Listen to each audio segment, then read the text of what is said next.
Morning children. कविता 5 मन भावन सावन। लेखक हैं सुमित्रा नंदन पंत। फर्स्ट क्वेश्चन देखेंगे, वर्षा होने पर पेड़ क्यों झूमने लगते हैं? वर्षा से पेड़ों को पानी मिलता है, इसलिए वो झूमने लगते हैं।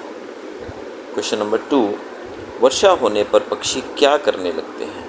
वर्षा होने पर पक्षी अपनी अपनी आवाज़ें निकालने लगते हैं, मानो कि वे भी खुशी में मंगल गीत गा रहे हैं। यानी कि पक्षी जो हैं वो बारिश से खुश होकर झूमने लगते हैं, अपनी अपनी आवाज़ जो भी भगवान ने उनको दी है उसमें वो गाने लगते हैं, और ऐसा प्रतीत होता है जैसे वो मंगल गीत यानी कि खुशी के गीत गा रहे हों।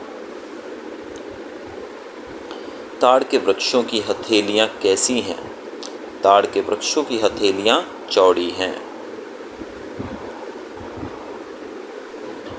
वर्षा की बूंदें पड़ने से धरती पर क्या प्रभाव पड़ता है?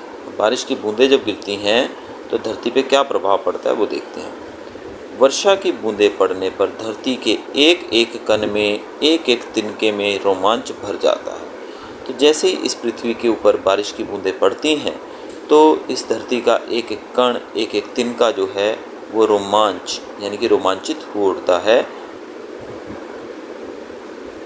कविता में कवि सबको किस प्रकार के झूले में झूलने का संदेश दे रहे हैं? कविता में कवि सबको इंद्रधनुष के झूले में झूलने का संदेश दे रहे हैं। इंद्रधनुष आपको पता है कैसा होता है, इस शेप में आता है हमेशा, सेमी सर्कुलर फॉर्म में। तो कवि जो हैं वो संदेश दे रहे हैं कि सबको इस धनुष रूपी झूले में झूलना चाहिए। क्वेश्चन 6, कवि सावन को बार बार क्यों बुलाना चाहते हैं? कवि सावन को बार बार इसलिए बुलाना चाहते हैं क्योंकि सावन में पेड़ पौधे मस्त होकर झूमने लगते हैं, पशु पक्षी भी मस्त हो उठते हैं, पृथ्वी का कण कण तृप्त हो जाता है, सब मिलकर झूला झूलते हैं। तो कवि चाहता है कि सावन बार बार आए। ऐसा क्यों? क्योंकि सावन में पेड़ पौधे मस्त हो जाते हैं, झूमने लगते हैं। पशु पक्षियों की भी अगर बात की जाए तो वो भी मस्त हो उठते हैं। पृथ्वी का जो हर एक कण होता है, पार्टिकल्स जो होते हैं, वो सब तृप्त हो जाते हैं और सब मिलकर झूला झूलते हैं। कवि ने हरियाली को हंसमुख क्यों कहा है? कवि ने हरियाली को हंसमुख इसलिए कहा है क्योंकि पेड़ों के पत्ते धुल जाते हैं, फूल खिल जाते हैं। हरियाली इसलिए हंसमुख है क्योंकि पेड़ जो हैं उनके पत्ते धुल जाते हैं, क्लीन हो जाते हैं, और फूल जो हैं वो भी खिल जाते हैं। आशय स्पष्ट करना है इस क्वेश्चन के अंदर हमें। झूम झूम सिर नीम हिलाती, सुख से वह हर सिंगार करते, बेला कल बढ़ती प्रतिपल।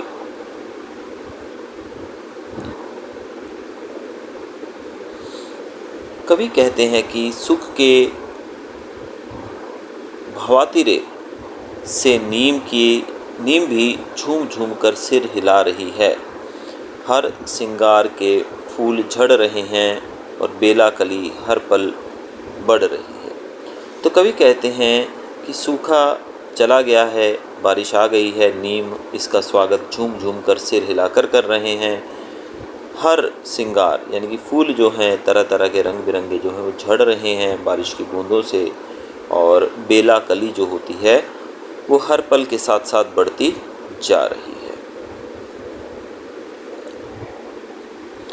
आओ रे सब मुझे घेर कर गाओ सावन, इंद्रधनुष के झूले में झूले मिल सब जन।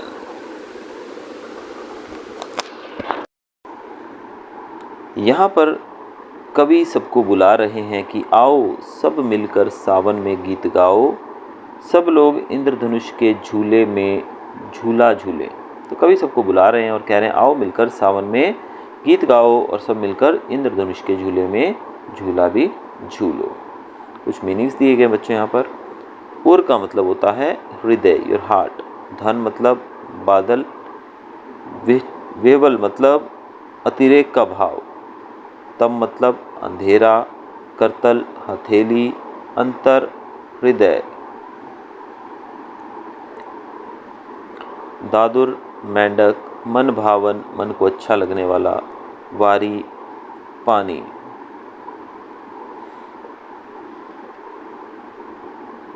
कृंदन आह्वान, आर्द्र गीला। तृण तिनका। पुलकावली रोमांच।